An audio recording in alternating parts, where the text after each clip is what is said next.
جو شخص اللہ تعالیٰ کے عذاب سے ڈر کر پرہیزگاری اختیار کرتا ہے، اللہ تعالیٰ اسے بلاؤں سے بچائے رکھتا ہے۔ جو شخص در حقیقت پرہیزگار ہوتا ہے، وہ ناجائز اور حرام کاموں سے بچتا ہے۔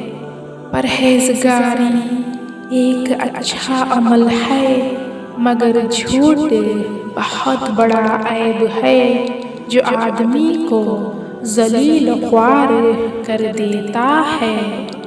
پرہیزگاری سے عزت اور بدکاری سے ذلت حاصل ہوتی ہے۔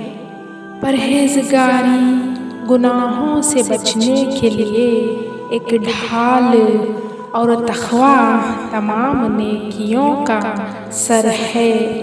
پرہیزگاری عذاب سے بچاؤ کی ڈھال اور لالچ اس میں پھنسنے کا جال ہے۔